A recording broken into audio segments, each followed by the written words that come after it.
और जोर।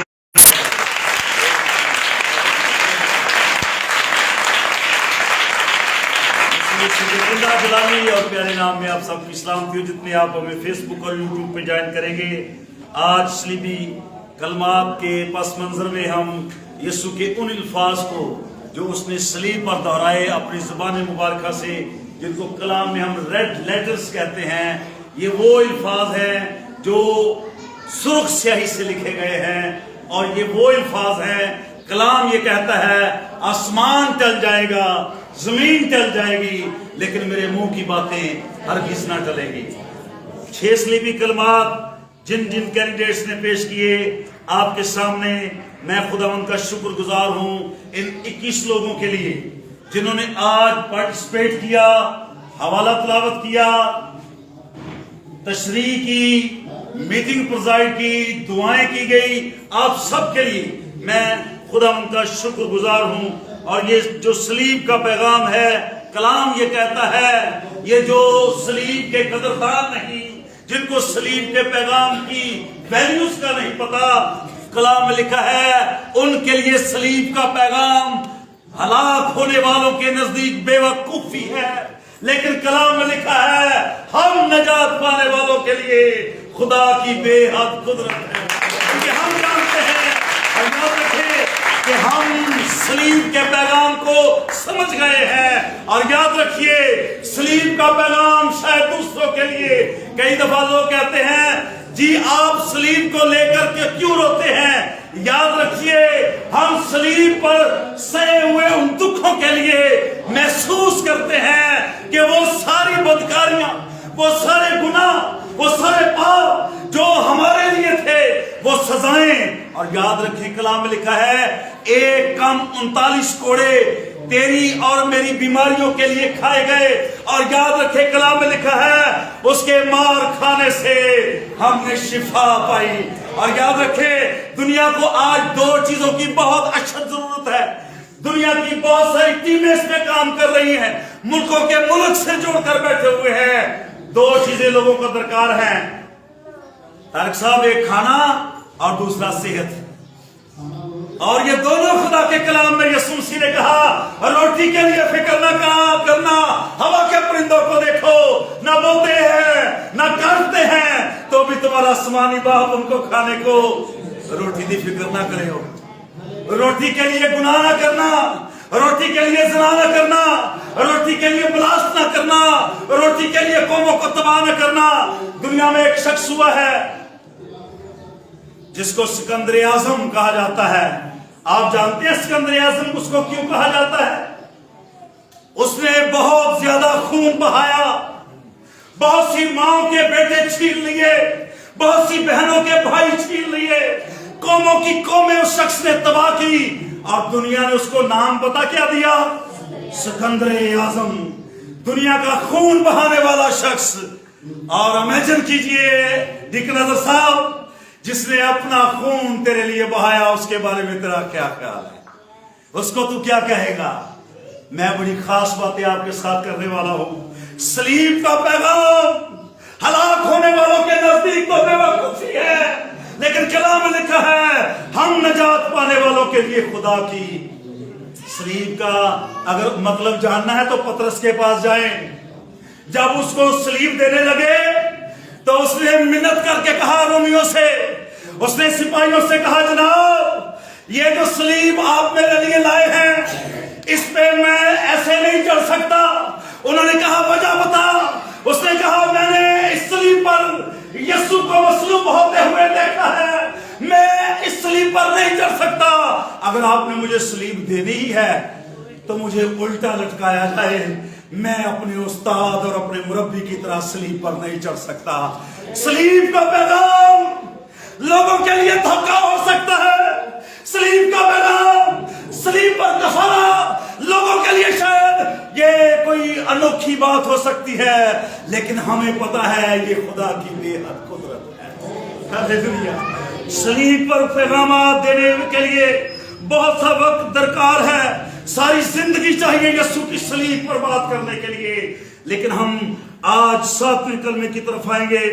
पहले जो कलमात बयान किए गए बखूबी बयान किए गए, एल्डर बाबर ने बड़ी प्यारी बातें की।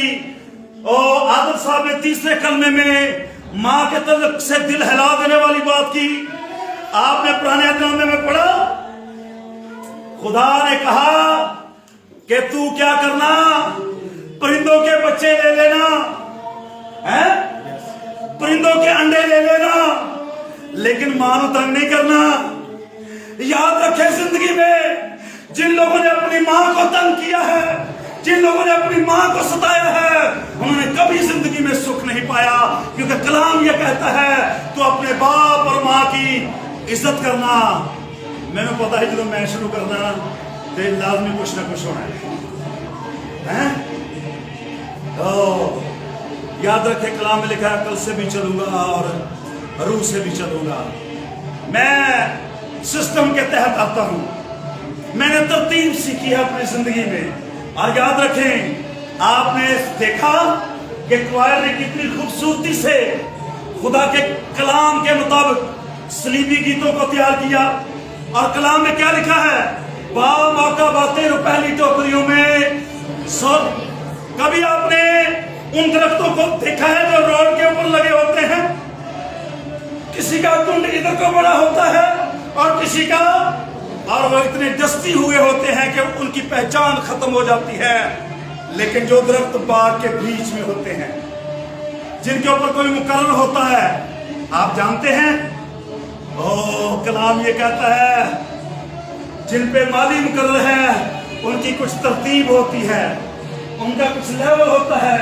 तो हारमोनियम यहाँ पे लाएं और हम एक सलीबी गीत खुदा उनकी हुजूरी में मैं और मेरी वाइफ आपके साथ मिलकर गाएंगे। बड़ा मुझे पसंद है, ऑन एयर जा रहा है।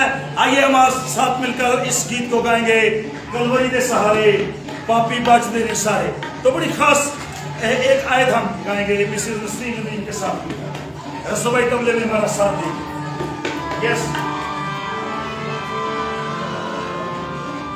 Praise God, hallelujah. आइए गाते हैं, कलवरी दे सहारे पापी बचदे ने सारे, कलवरी दे सहारे पापी बचदे ने सारे। वो तेरे प्यार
के सबब से हमने शिफा पाई।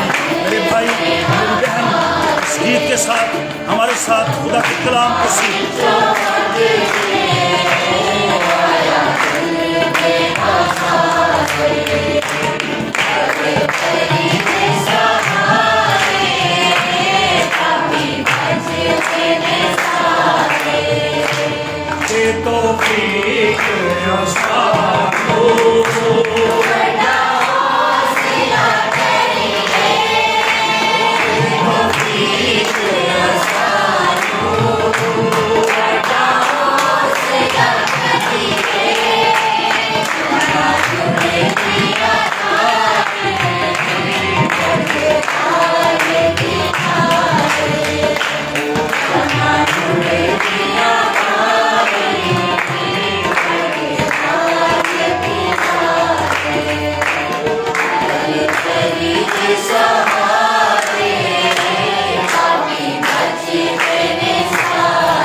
क्रूसीफाई यीशु के लिए जोरदार ताली दिया।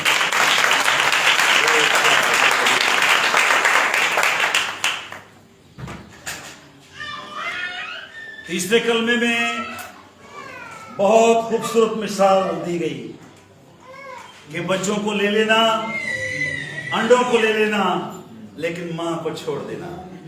और कलाम में क्या लिखा है? इस सबब से कि तू परिंदों के बच्चों को मां को छोड़ दे,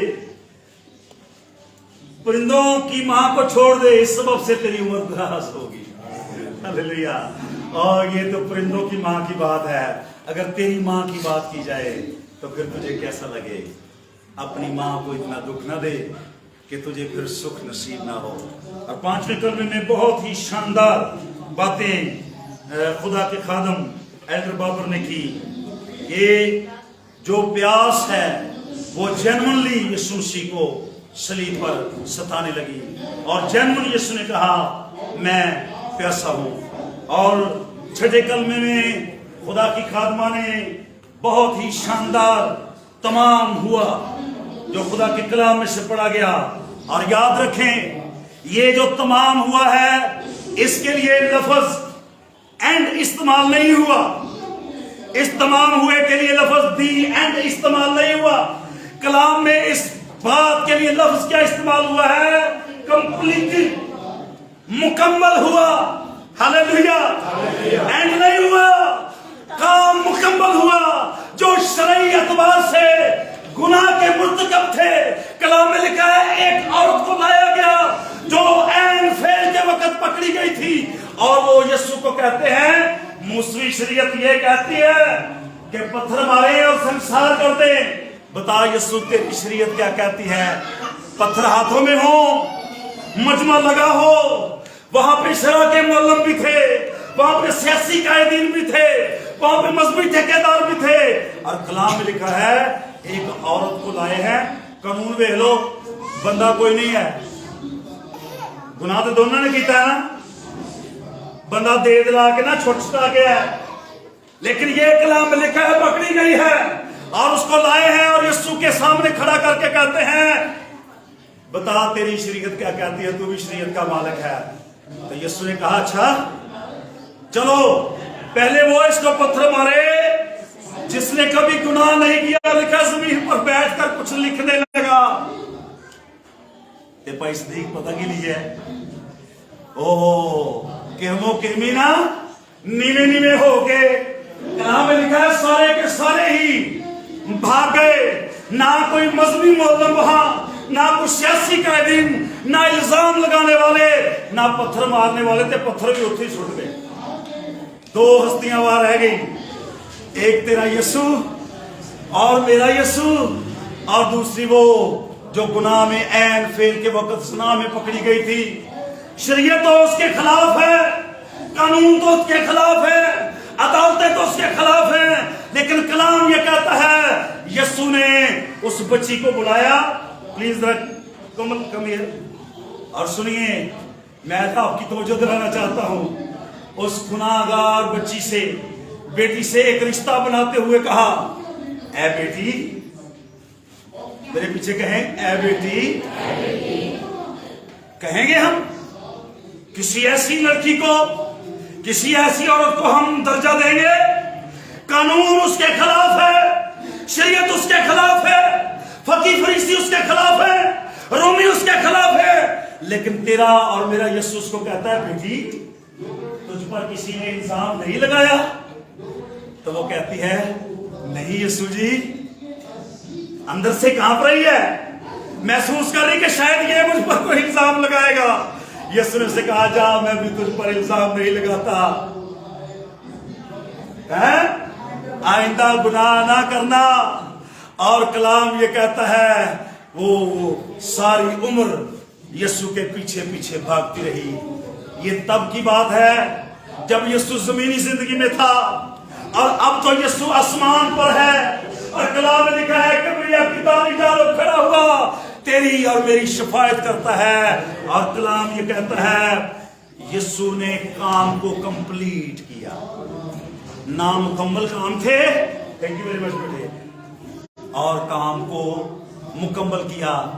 और सातवां कलमा जिस पे आज मुझे शर्फ हासिल है कि मैं यीशु के इस जुमले को एक बार फिर आपके दरमियान पेश करूं। आइए मेरे साथ निकालिए लूका की इंजील उसका 23वां बाब और उसकी 44वीं आयत से इसको हम पढ़ेंगे ताकि तहरीर और मतन आपके दिमाग में वाज़ेह हो जाए कि सातवें कलमे का जो पस मंजर है वो क्या है। जी मिस्टर आदिल मेरे साथ इस हवाले को पढ़ेंगे।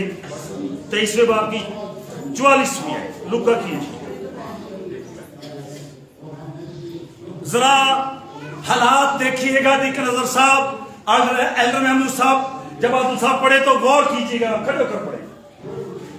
फिर दोपहर के करीब से तीसरे पहर तक फिर दोपहर के से तीसरे पहर के करीब जिसमें अब हम दाखिल हो चुके हैं, तमाम मुल्क में अंधेरा छाया रहा। कलाम में लिखा है तमाम मुल्क में अंधेरा छाया रहा।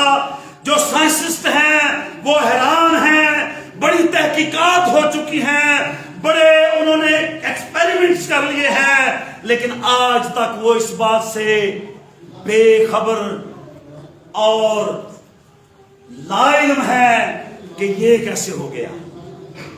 और गौर कीजिए ये क्यों हुआ। तमाम मुल्क में अंधेरा छाया रहा। कलाम ये कहता है अजरा में फलकी जो थे उन्होंने अपनी रोशनी देना बंद कर दी। इसकी वजह है मेरे अजीज, इसकी वजह खुदा के कलाम में लिखी है, क्योंकि खालिक जो है वो मसलूब होने जा रहा है और मखलूक जो है वो देख नहीं पा रही। अब कलाम में लिखा सूरज ने भी मुंह छुपा लिया है, सितारे भी छुप गए हैं और कई घंटों तक मुल्क में अंधेरा छाया रहा। वो दुनिया में तो अंधेरा देख रहे थे, वो दुनिया में तो तरीकी देख रहे थे, शायद उनको अपने साथी का चेहरा नजर नहीं आ रहा था, लेकिन शायद वो उस रोशनी को नहीं देख रहे थे जो आसमान पे हो गई थी। वो काम जो कंप्लीट नहीं था वो कंप्लीट हो चुका था। और कलाम ये कहता है जब खालिक जान दे रहा था तो मुल्क में अंधेरा छा गया। यस पढ़ें। और सूरज की रोशनी जाती रही और सूरज की रोशनी जाती है और मकदस का पर्दा बीच से फट गया। और ये एक तारीखी बात है। और मकदस का पर्दा बीच से फट गया। ये पता क्या मकदस के पर्दे का मतलब क्या है? पुराने अहदनामा में ये जो पर्दा था ये खुदा और गैर अक़वाम के दरमियान एक हद बंदी थी। जरा मेरी तरफ ध्यान कीजिए। जो हैकल का स्केच है उसमें जो पोर्शन थे उसमें पाक तरीन मुकाम में कहन खड़ा होता और उसके बरामदे में कलाम ये कहता है कहन के सामने बनी इस्राएल के लोग खड़े होते और एक साइड पे पर्दा होता जहां पे गैर अक़वाम के लोग सिर्फ कलाम सुन सकते थे, कहन को देख नहीं सकते थे। ये कानून था। और कलाम क्या कहता है कि जब यीशु मसीह ने जान दी, ये ऐन उसी वक्त का टाइम था जब हैकल के अंदर कहन खड़ा अपनी कलीसिया के सामने खुदा के कलाम तुम्हार लेकर खड़ा था और कफारे पे बात हो रही थी और ये मसलूबियत पे बात हो रही थी। और कलाम ये कहता है कि वही वक्त था जब यीशु मसीह ने दो डाकुओं के दरमियान सलीब पर अपनी जान कुर्बान कर दी। और फिर लिखा है ये पर्दा ऊपर से नीचे तक फट गया और वो हदबंदियां जो शरीयत ने मुकर्रर की थी, जो कवानीन शरीयत ने मुकर्रर किए थे, कलाम ये कहता है कि वो सारे कानून खत्म कर दिए गए और पर्दा फट गया। और फिर कहन शो ऑफ हो गया कि अब हर एक शख्स खुदा के खादम के चेहरे का नजारा कर सकता है। ये शरई हदबंदी यीशु मसीह ने सलीब पर तोड़ी। आप गौर करें, खून सलीब पे बहन डे और कलाम में लिखा है, ये रवायत है कि जब कलवरी के पहाड़ पर यीशु ने सलीब पर जान दी तो बारिश शुरू हो गई और जो यीशु का लहू था वो जो खोपड़ी का मुकाम है उसके नीचे जो कोड़ी थे वो रहा करते थे, और जब वो खून मिला पानी बारिश का उन कोड़ियों के बदन को जाकर लगा तो वो हैरान हो गए कि बगैर दवाई के, बगैर मेडिसिन के हमारा कोड़ हमारे बदन से चला गया। याद रखें, शैतान आपकी दुआ से खौफजदा नहीं होता, शैतान आपके अच्छे कलाम को पेश करने में खौफजदा नहीं होता, शैतान को आपके चर्च जाने में भी कोई प्रॉब्लम नहीं है, शैतान को दायकी देने में भी कोई प्रॉब्लम नहीं है, शैतान को चढ़ावे चढ़ाने में भी कोई प्रॉब्लम नहीं है। अगर शैतान को प्रॉब्लम है तो वो सिर्फ यीशु के लहू से है, क्योंकि वो सलीब पर बहाया गया और कलाम में लिखा है, याद रखें, उसके सलीब पर कुर्बान होने के सबब से तेरी और मेरी मखलसी हुई, और एक दो कौम के लिए नहीं। जरा तीसरा बाब 16वीं आयत पढ़ दे, यूहन्ना की इंजील तीसरा बाब 16वीं आयत, मैं इसको कवर कर रहा हूं। Praise God. Oh yes. और खुदा ने, मेरे पीछे कहिए, और खुदा ने दुनिया से ऐसी मोहब्बत रखी कि उसने अपना इकलौता बेटा बख्श दिया। शाह साहब, आपके पास कोई फकीर आया हो, बुढ़िया आई हो, और उसने कहा हो भाई 10 रुपए दे दे या 100 रुपया दे दे, आपने उसको दे दिया हो और फिर आप उसको कहें अगले महीने वापस कर दें, ऐसा होता है? मैं बख्शीश की डेफिनेशन कर रहा हूं। जब हम बख्शीश करते हैं तो फिर हम दे देते हैं बगैर, इसको कहते हैं बिना मुआवजा, कि हम मुआवजे के बगैर दे देते हैं और फिर उससे तलब नहीं करते। हाँ, ऐसी गिफ्ट किन्हों देने हैं? यस है, ਅਸੀਂ ਭਾਜੀਆਂ ਲਵਾਉਂਦੇ ਰਹੇ ਨੇ ਸਾਰੇ ਲੋਕ। ਹੁਣ ਭਾਈ ਸਾਹਿਬ 500 ਨਿੰਦਰਾ ਪਾਇਆ ਹੀ, खुदा दी बंदी कल 1000 लेके आएगा। हाँ, भाजियां चलाते हैं। खुदा के कलाम में हमें भाजी मिलती है, मुकाशवा की किताब मेरे साथ निकालिए जल्दी जल्दी से, इसको हम बड़ी जल्दी इसको कवर कर रहे हैं। Praise Jesus, hallelujah. जरा पढ़िए मुकाशवा, यूहन्ना का मुकाशवा पहला बाब 9वीं आयत। ऐ भी भाजी च शरीक करने लगा है। रात हमने बड़े डिलिशियस खाने खाए, हालेलुया, मेरे मुंह में पानी आ रहा है, मजा आ गया, वेरी गुड, सबने अच्छा बनाया, 10 बड़ा 10 नंबर सबको मिले हैं जी। मैं यूहन्ना जो तुम्हारा भाई, आप आज चढ़ाने लगा जे, कहता है और यीशु की मुसीबत और बादशाही और सबर में तुम्हारा शरीक हूं। हालेलुया। ਅਸੀਂ ਚਾਚੇ ਦੇ ਪੁੱਤਰਾਂ ਨੂੰ ਕਹਿੰਦੇ ਆ ਸਾਡੇ ਸ਼ਰੀਕ ਨੇ, ਪਤਾ ਹੀ ਨਹੀਂ ਸ਼ਰੀਕ ਕੌਣ ਹੁੰਦਾ। ਸ਼ਰੀਕ ਕਿਹਨੂੰ ਕਹਿੰਦੇ ਨੇ? ਹੈ नहीं, आ ਜਿਹੜੇ ਅਸੀਂ ਬਣਾਏ ਨੇ ਪੰਜਾਬੀ ਵਿੱਚ ਸ਼ਰੀਕ, ਜਿਹੜਾ ਸਾਡਾ ਮੁਤਫਿਕ ਵੀ ਸਾਡਾ ਸ਼ਰੀਕ ਬਣ। कलाम में शरीक की ये डेफिनेशन नहीं है। कलाम में शरीक उसको कहते हैं जो साथ शामिल कहता है मैं, और ये पता रसूल साहब कब की बात है, जब 86 वर्ष की उम्र में उसके पिंडली पर कोड़े, और कलाम ये कहता है पितमस के जजीरे में उसको कोड़े मारते हर रोज, और ये कहते हैं मसीह का इनकार कर दो। उधरों कोड़े वजन डे ने, उधरों खुदा ने अपना कलाम भेजा। हालेलुया। मुसीबत उठाते हो, खातर जमा रखो मैं दुनिया पर गालिब आया हूं, और हर एक मुसीबत सब्र पैदा करती है, सब्र से पुख्तगी पैदा होती है, और पुख्तगी से उम्मीद पैदा होती है, और जहां उम्मीद है वहां शर्मिंदगी नहीं। मैं तुम्हारा भाई यीशु की मुसीबत, सब्र और बादशाही में यही है, तुम्हें शरीक करता हूं। और कहां थे हम? यस आदम। फिर यीशु ने बड़ी आवाज से पुकार कर कहा, ऐ बाप, मैं अपनी रूह तेरे हाथों में सौंपता हूं। और ये कहकर बख्शीश कैसे होती है, इस पे हम बात कर रहे थे। जब दे दिया तो फिर ले लिया। उसने अपना इकलौता बेटा बख्श दिया, कहे मेरे पीछे ताके जो कोई एक दूसरे में देखो जो कोई वो पार्थी मादी इलामी मुस्तामिया कुप्तिक पैंतुस आसिया फ्रोकिया मिस्र लबुआ का है, गोरा है, काला है, हिंदू है, सिख है, मुस्लिम है, क्रिश्चियन है, गिर सब है, या सोतरा साहब है, कलाम लिखा है जो कोई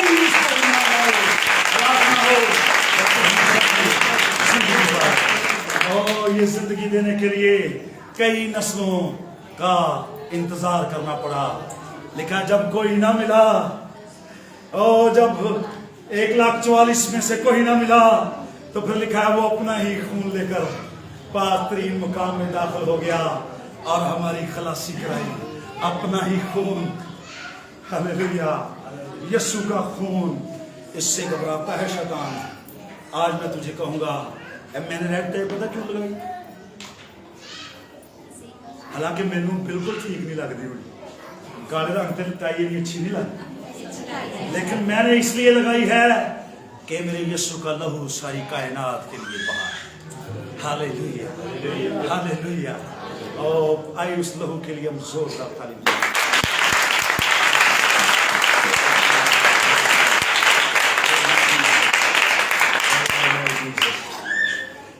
और फिर कलाम में लिखा है यीशु ने ये कहकर, यस आदम, ये कहकर, क्या कहकर,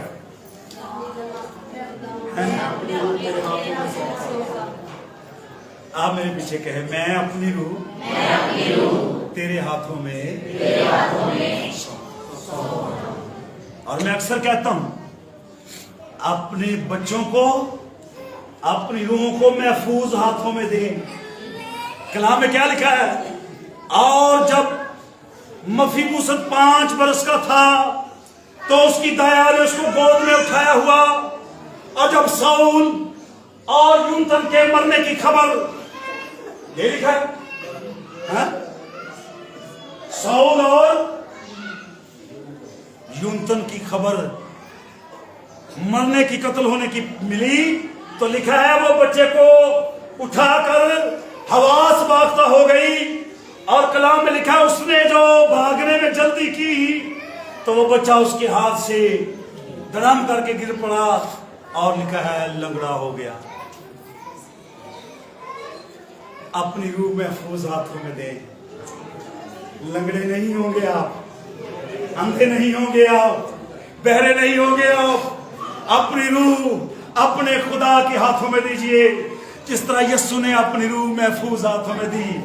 आइए आज शाम में आपको ये कहना चाहता हूं, आज बाद दोपहर इस 7वें कलमे का इख्तिताम हम इस बात पे करना चाहते हैं, हम रिवार्ड लेना चाहते हैं। आइए कैमरामैन दिखाए कौन कौन है जो अपनी रूह खुदा के हाथों में देना चाहता है। आइए अपना हाथ खड़ा करते हुए, अपना हाथ खड़ा करते हुए हम अपने पांव पर खड़े हो जाएंगे, आंखें बंद की हुई। हम अभी लाइव सर्विस को जारी रखेंगे। मेरे साथ बहुत सारे लोग इस वक्त जुड़े हुए हैं और वो हमेशा उनकी ये ख्वाहिश होती है कि पादरी साहब हमें जरूर 2 या सेशन में लिया करें। ये बड़ा कीमती सेशन है। मेरे भाई मेरी बहन, तू अगर रोजे के अंदर है, आज तेरा रोजा तब कारगर है जब तू अपने हाथ उठाकर अपनी रूह अपने बाप यीशु के हाथों में सौंप। आइए हालेलुया,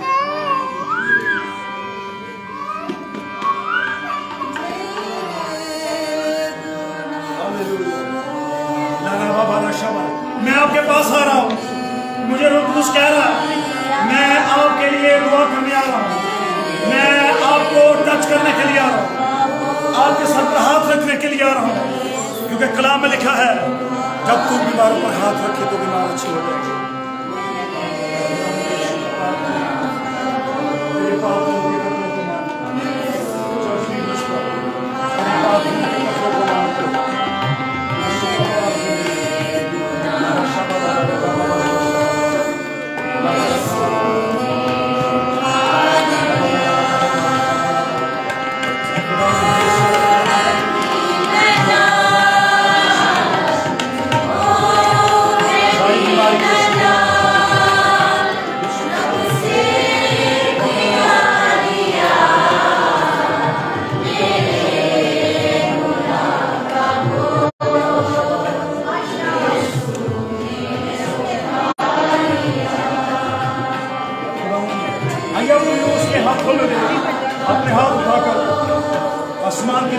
कहीं कहीं खुदावन मैं अपनी रूह तेरे हाथ में खुदावन मैं अपनी रूह तेरे हाथ में मेरा दिल से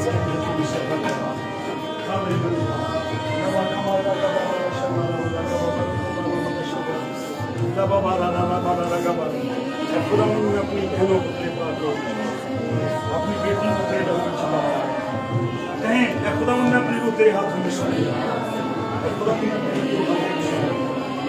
खुदावन मैं अपनी रूह तेरे हाथों में सौंप कहें खुदावन मैं अपनी रूह तेरे हाथों में सौंप कहें खुदावन मैं अपनी रूह तेरे हाथों में सौंप कहिए कहिए कहिए खुदावन ऊंची आवाज में कहिए खुदावन मैं अपनी रूह तेरे हाथों में सौंप खुदावन मैं अपनी रूह तेरे हाथों में सौंप कहिए कहिए कहिए खुदावन मैं अपनी रूह तेरे हाथों में सौंप कहिए खुदावन मैं अपनी रूह तेरे हाथों में सौंप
कोई बेऔलाद है उसे औलाद मिले अगर किसी की कमर के अंदर दर्द है वो तेरे कोड़े खाने से जाती रहे यीशु के नाम से यीशु के नाम में कैंसर जाता रहे यीशु के नाम में दमा जाता रहे यीशु के नाम में गुर्दों की दर्द जाती रहे हर तरह की बीमारियां हर तरह के तवीज़ दागे जो टूटने के असरात हर तरह के काले सफेद इल्म के असरात हर तरह की रुकावटें बंदिशें लानतें यीशु के नाम में शर्मिंदा हो हर तरह की बीमारी जाती रहे हर तरह की बीमारी जाती रहे तेरे पाक के कतरे मांगते